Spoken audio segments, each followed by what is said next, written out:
नमस्कार प्रेक्षकांनो, या मालिकेच्या येणाऱ्या जबरदस्त भागामध्ये अतिशय वळण घेणारा टर्न आपल्यासमोर आला आहे. प्रेक्षकांनो, त्यामध्ये आता खऱ्या खोट्याच्या परीक्षेत सत्याचा विजय होऊन सगळ्यांचा खेळ आता कसे एकापाठोपाठ एक समोर येतं आणि आदिराला डिव्होर्सचे पेपर देणाऱ्या मल्लिकाचा खेळ आता ज्या वेळेस आता आदिरा ही शेवटच्या क्षणी उडी मारणार, तोच आता अशी कोणती भयानक घटना घडते की जेणेकरून सत्याचा भयानक उलगडा समोर होऊन आता एक एक सत्य उलगडत जाऊन शेवटी आता या घटनेची खरी सूत्रधार मल्लिका असल्याचे समोर येऊन आता मल्लिकाला कोणती शिक्षा करतो आणि आता सत्य समजता क्षणी रोहन हा आदिराला घेऊन पुन्हा कसे तिच्या सासरी येतो, म्हणजे त्याच्या घरी येतो आणि मंदाकिनी आणि मल्लिकाचे सत्य समोर येता क्षणी आता सगळ्या गोष्टीचा असा कोणता कशाने भयानक उलगडा होतो. प्रेक्षकांनो, हे सगळे या व्हिडिओमध्ये आपल्याला बघावयास मिळणार आहे. शेवटच्या क्षणी ज्या वेळेस आता आदिरा उडी मारते त्यावेळेस असं काय घडतं की जेणेकरून सत्य समोर येऊन हुशार स्वानंदी आता दुधाचे दूध आणि पाण्याचे पाणी करून मंदाकिनी मल्लिका दोघींनाही आता कशी रंगेहात पकडते आणि पैशाच्या मोहापायी आणि आदिराला घरी आणायच्या मोहापायी एक दुसरींनी कसे एकमेकींना फसवले, हे सगळं सत्य आता या व्हिडिओमध्ये आपल्याला पाहायला मिळणार आहे. त्यामध्ये आता मल्लिकाने मंदाकिनीला 4 BHK अतिशय आलिशान असा फ्लॅट दाखवलेला असतो आणि जर आदिराला डिव्होर्स मिळाला तर हा फ्लॅट तुमचा आणि या फ्लॅटच्या चाव्या लगेच तुमच्या हातात येतील असे मल्लिकाने आता मंदाकिनीला सांगितलेलं असतं. तेव्हा आता काहीही करून तो फ्लॅट आपल्याला घ्यायचा असे आता मंदाकिनीच्या मनात येत असतं. पण काही जरी झालं तरी रोहनचं आदिरावरती किती प्रेम आहे आणि रोहन हा डिव्होर्स देणारच नाही हे आता मंदाकिनीला माहिती असतं. पण त्याच वेळेस आता सुस्मिता ही खोट्या सहीची प्रॅक्टिस करत असताना मंदाकिनीने आता सुस्मिताला पकडलेलं असतं आणि जर त्याच वेळेस आता मंदाकिनीच्या डोक्यात विचार येतो, सुस्मिताने जर आदिराच्या डिव्होर्स पेपरवर रोहनची खोटी सही केली तर आपल्याला हा फ्लॅट मिळू शकतो आणि ताबडतोब मंदाकिनी आता सुस्मिताला डिव्होर्सचे पेपर ज्यावेळेस आता मल्लिका मंदाकिनीला देते तेच डिव्होर्सच्या पेपरवर सुस्मिताने हुबेहूब आता रोहनची सही केलेली असते आणि ती सही बघता तिकडे मंदाकिनीला आनंद होऊन मंदाकिनी ताबडतोब आता कुरिअरवाल्याकडून ते डिव्होर्स पेपर आता मल्लिकाच्या घरी देण्यासाठी देते. इकडे आता कुरिअरवाल्या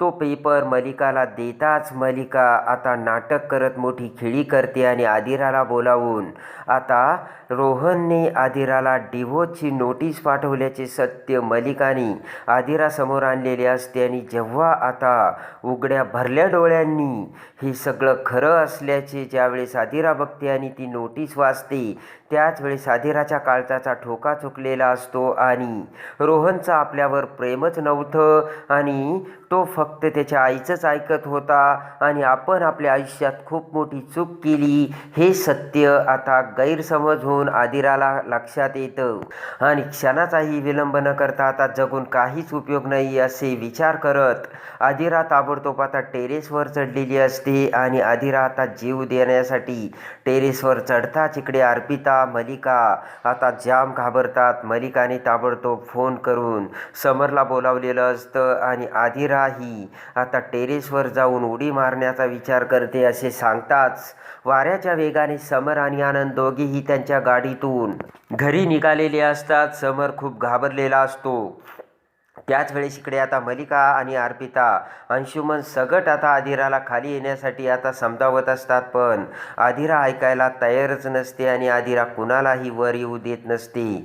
इकडे आता त्याच वेळेस स्वानंदी तिथे येते आणि ते सगळं बघते. आता मात्र स्वानंदीला धक्का बसतो. स्वानंदी आता आदिराला समजावण्याचा प्रयत्न करते पण आदिरा म्हणते की नंदुताई, मला आता खोटी समजूत माझी काढू नकोस आणि आता काहीच उपयोग नाही, आता काही राहिलं नाही. आता स्वानंदीला आदिरा हे काय बोलते ते काही कळत नसतं. स्वानंदी म्हणते, बाळा आपण तू खाली ये, आपण सगळं व्यवस्थित बोलूयात. तर आदिरा ऐकायला तयारच नसते. आदिरा म्हणते की रोहनने मला डिव्होर्स पेपर दिलाय आणि डिव्होर्स मागितलाय, तेव्हा आता काय राहिलंय ते ऐकताच स्वानंदीला धक्का बसतो आणि स्वानंदीला आता हे सगळं आदिरा काय बोलते हे लक्षात येत नाही. इकडे ताबडतोब अर्पिता म्हणते की स्वानंदी हे बघ, तुझ्या घरच्यांमुळे हे सगळं झालंय आणि जर माझ्या बहिणीला काही झालं तर मी तुझ्या घरच्यांना सोडणार नाही. स्वानंदीला आता धक्का बसतो. स्वानंदी म्हणते की कोणी कसले डिव्होर्स पेपर? तर आदिरा म्हणते रोहनने मला डिव्होर्सची नोटीस पाठवली. आता स्वानंदीला धक्का बसतो. स्वानंदी आणि त्याच वेळेस आता इकडे समर त्याच्या गाडीतून आनंदसोबत तिथे येतो आणि आदिराला बघतो. आदिराला बघता क्षणी इकडे आता समरला धक्का बसतो. पुढे समर म्हणतो हे बघ आदिरा, तू असं काही करू नकोस. तर आदिरा म्हणते नाही पिंट्या दादा, आता तू सुद्धा काही करणार नाहीस. आणि ते ऐकताच आता पॅनिक होऊन पटकन आता आदिरा अखेर ते टेरेसवरून उडी मारते. पण ज्या वेळेस प्रेक्षकांनो आदिरा उडी मारते त्याच वेळेस आता नशिबाने रोहन तिथे आलेला असतो आणि तो सगळा भयानक प्रकार बघून पळतच रोहन आता खाली तिथे येतो आणि उडी मारलेल्या आदिराला अलगद आपल्या हातात झेलतो. आणि त्या क्षणी आता रोहनने आदिराचा जीव वाचवलेला असतो. रोहनला तिथे बघताच आता मल्लिकाची घाबरगुंडी उडते. अर्पिता तोंडाला हात लावते आणि त्यानंतर आता इकडे रडतच आदिरा म्हणते की आता कशाला आला इथे रोहन? मला डिव्होर्सची नोटीस पाठवली होती ना, मरू द्यायचं होतं मला, कशाला मलाही वाचवलंस? तर आता रोहनला देखील कळत नाही. तेव्हा आता रोहन म्हणतो की काय बोलतेस आदिरा, तू भानावरती आहे, कोणती डिव्होर्सची नोटीस आणि काय? तर आदिरा म्हणते की वेड्याचं सोंग घेऊ नकोस रोहन, मला तू डिव्होर्सची नोटीस पाठवली आणि तुला डिव्होर्स हवाय ना, देते मी तुला डिव्होर्स. आणि असे म्हणत पटकन आता आदिरा ते डिव्होर्सचे पेपर घेऊन येते आणि म्हणते की आता करू का डिव्होर्स पेपरवर सही? आता रोहन स्वानंदीला काहीच कळत नाही, समरला देखील कळत नसतं. आणि लगेच आता समर म्हणतो 1 मिनटं आदिरा, काय बोलतेस तू? तर आदिरा म्हणते पिंट्या दादा, रोहनने मला डिव्होर्स देण्यासाठी डिव्होर्सची नोटीस पाठवली, बघ ही रोहनची सही. आता ती ऐकता सगळ्यांना धक्का बसतो. स्वानंदी म्हणते असं काय करतेस? अगं आदिरा, रोहनची मी आत्ता भेट घेऊन आली आणि आम्ही दोघं बोलतच होतो आणि तुला भेटण्याविषयी मी रोहनला सांगत होते, एवढ्या लवकर तो तुला डिव्होर्सची नोटीस कशी देईल? काय बोलतेस तू? आदिरा म्हणते मग हे काय आहे नंदुताई? आणि ते डिव्होर्सचे पेपर आता रोहन बघताच, त्याची सही बघताच आता रोहनला धक्का बसतो. पण रोहन म्हणतो की आदिरा अगं ही सही माझी नाही आहे. ती ऐकताच आता आदिरा तोंडाला हात लावते. आणि आता समरही ते बघतो. समर म्हणतो हे सगळं काय प्रकार आहे रोहन? तर आता रोहनलाही काही कळत नसतं. मल्लिका आता तोंडाला हात लावते आणि आदिरा म्हणते की मला मॉमने हे डिव्होर्स पेपर दिलेत. तर आता मल्लिकाची घाबरगुंडे उडते आणि मल्लिका म्हणते की अगं बेबी डॉल असं काय करते? कुरिअरवाला आला होता, त्यांनी मला हे डिव्होर्सचे पेपर दिलेत आणि बघ या नोटीसवर ॲड्रेस आहे, रोहनच्या घरून आलेत हे डिव्होर्स पेपर. आता मात्र धक्का बसतो. रोहन म्हणतो की हे बघ आदिरा, मी तुला कोणतेही डिव्होर्स पेपर पाठवले नाही आणि माझी सहीसुद्धा नाही. मी असा विचार करेन का? अगं माझं तुझ्यावर खूप प्रेम आहे आदिरा. असे म्हणत आता पटकन ते ऐकताच आदिरा रोहनला मिठी मारते. आणि आता मात्र आईने काही केलं नसेल ना असा विचार स्वानंदीच्या मनात येतो आणि पटकन स्वानंदी आता तिच्या बाबांना फोन लावते आणि घडलेली हकीकत सांगत म्हणते की मला काही कळत नाही आहे बाबा, इथे आपल्या घरून आदिराला रोहनच्या सहीचे डिव्होर्स पेपर कसे पाठवले गेले आणि ते कोणी पाठवले? रोहन माझ्यासोबत आहे. रोहन म्हणतो की ही सही माझीच नाही, मग रोहनची डुप्लिकेट सही कोणी केली? आता मात्र स्वानंदीच्या बाबांना धक्का बसतो आणि स्वानंदीचे बाबा आता रोहन स्वानंदी सगळ्यांना तिकडे बोलावतात आणि म्हणतात की आपण इथे खरं खोटं करू, नंदू तू इकडे ये. आणि आता समरला देखील राग येतो. समर म्हणतो की आता ना याचा सोक्षमोक्ष लागलाच पाहिजे आणि माझ्या बहिणीने जर जीव दिला असता तर काय झालं असतं, हे कोणत्या महागात पडलं असतं किती तुम्हाला कळतंय का? आणि त्यानंतर मी काय केलं असतं?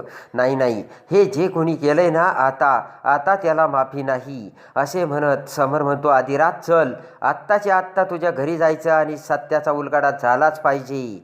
स्वानंदी, रोहन, आदिरा, समर सगळेजण आता इकडे घरी येतात. आणि घरी येता क्षणी आता स्वानंदी तिच्या बाबांना ते डिव्होर्सचे पेपर दाखवते आणि ते पेपर बघता स्वानंदीचे बाबा मंदाकिनीला म्हणतात की मंदाकिनी, तू हे डिव्होर्स पेपर पाठवले का सांग. हे डिव्होर्स पेपर आपल्या घरून तिच्यापर्यंत पोहोचले कसे. आता मंदाकिनीला धक्का बसतो आणि यावरती खोटी सही कशी. आणि लगेच आता रोहन ते डिव्होर्स पेपरवरची त्याच्या सहीची अक्षर ओळखतो आणि म्हणतो, 1 मिनटं सुस्मिता, हे अक्षर तुझंच आहे आणि तू सही केली ना. आता सुस्मिताची घाबरगुंडी उडते आणि पटकन आता सुस्मिता ही आता आईने मला हे सगळं करायचं सांगितल्याचे सांगताच आता इकडे सगळ्यांना मोठा धक्का बसतो आणि रागाच्या रुद्रावतार आणि स्वानंदीचे बाबा आता मंदाकिनीकडे बघतात आणि आपल्या मुलाचा संसार मोडायला निघाली आणि सुस्मिताच्या खोट्या सहीचे रोहनच्या नावाने खोटे डिव्होर्स पेपर पाठवले.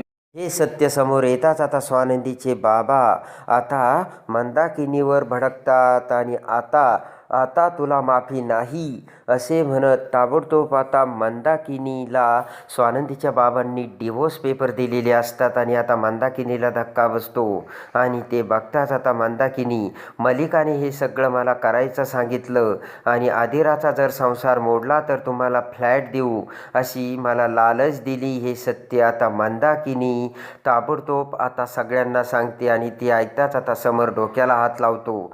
समर म्हणतो, बस झाला आता हे तुमचं. प्रत्येक वेळेस तुम्ही काकूवरती का आरोप करताय. चूक तुमची आहे. खोटे डिव्होर्स पेपर तुम्ही पाठवले आणि आता काकूचे नाव घेता. तर आता मंदाकिनी म्हणते, नाही हो जावई बापू, मी खोटं बोलू कशाला. अहो त्यांनी मला 4 BHK फ्लॅटसुद्धा दाखवला होता आणि जर मला 4 BHK फ्लॅट हवा असेल तर आदिराचा डिवोर्स झाला पाहिजे. स्वतः त्यांनी मला सांगितलं आणि म्हणून मी हे सगळं केलं. आता तर समरला धक्का बसतो पण समर आता मंदाकिनीवरती विश्वास ठेवायला तयारच नसतो. समर म्हणतो, हे बघा आता तुम्ही विश्वास ठेवण्याच्या लायकीचे राहिलेले नाहीयेत आणि एक तर तुम्ही काय करून ठेवलंय. तुम्ही काय मूर्ख आहात का. आणि काकूचं तुम्ही ऐकलं तरी कसं काय. अहो तुम्ही विचार करा, तुमच्या मुलाचा संसार मोडायला निघालात पैशाच्या लोभापायी आणि या फ्लॅटच्या लोभापायी. तुम्हाला कळतंय का काही. आम्ही इकडे सगळेजण ते दोघं कशी एकत्र येतात याचा विचार करतोय आणि तुम्ही हे काय करताय. नाही, या गोष्टीला माफी नाहीच आहे. तर स्वानंदीचे बाबा म्हणतात की जावई बापू, माफी तर आता मिळणार नाहीच, पण या उलट कायमचं हिला मी घराबाहेर काढणार आहे आणि हिला डिव्होर्स पेपर मी देणार आहे. मंदाकिनी म्हणते की अहो माझं ऐकावं, मी खोटं बोलत नाही आहे. आणि त्याच वेळेस इकडे आता सुस्मिताला आठवतं ज्या वेळेस आता मल्लिका ही मंदाकिनीला पैसे देत होती त्यावेळेस सुस्मिताने आता तिच्या मोबाईलमध्ये तो व्हिडिओ रेकॉर्ड झालेला असतो आणि तो व्हिडिओ पटकन सुस्मिता आता समोर घेऊन येते आणि म्हणते की हे बघा अहो, मी तुम्हाला सांगते की मल्लिका काकूने स्वतः संसार मोडण्यासाठी आईला पैसे दिले होते आणि तो व्हिडिओ आता समोर बघताच त्यामध्ये आता मल्लिकाचे सगळे बोलणे रेकॉर्ड झालेले असते आणि मल्लिकाच्या पापाचा त्याच ठिकाणी हंडा फुटलेला असतो. आणि ज्या वेळेस आता मल्लिकाने आता मंदाकिनीला पैसे देण्याची ऑफर दिली, हे सगळं ज्यावेळेस त्या व्हिडिओमधून समोर येतो प्रेक्षकांनो, त्याच वेळेस समरचा आपल्या कानावरती डोळ्यावरती विश्वास बसेनासा होतो आणि खुद्द काकू आपल्या मुलीचा संसार मोडायला निघाली याचा आता समरला रागही येतो आणि वाईटही वाटतं. मोठ्याने ओरडत आता समर रागाने आता घरी जातो आणि त्याच ठिकाणी आता मल्लिकाला त्याचा आजी समोर कसा जाब विचारतो आणि ज्या वेळेस आता हे सत्य समोर येताच घाबरलेली मल्लिका समरच्या पाया पडून हातापाया पडत कशी मी हे आदिराला त्रास होऊ नये त्यासाठी केल्याचे सांगते. पण आता आज मल्लिकाचा हा अक्षम्य गुन्हा आणि त्यासाठी आता आजी आणि समर मल्लिकाला कोणती शिक्षा देतात. आणि शेवटच्या क्षणी उडी मारलेल्या आदिराला आता रोहनने झेलून आदिराचा जीव वाचवत दुधाचे दूध आणि पाण्याचे पाणी कसे केलेले असतात आणि डिव्होर्स पेपरचे सत्य समोर येऊन खरी मंदाकिनी आणि खरी मल्लिका कशी आता समोर आलेली असते. प्रेक्षकांनो, हे सगळं बघण्यासाठी आणि या मालिकेच्या डेली अपडेटसाठी आपल्या चॅनलला लाईक करा, सबस्क्राईब करा.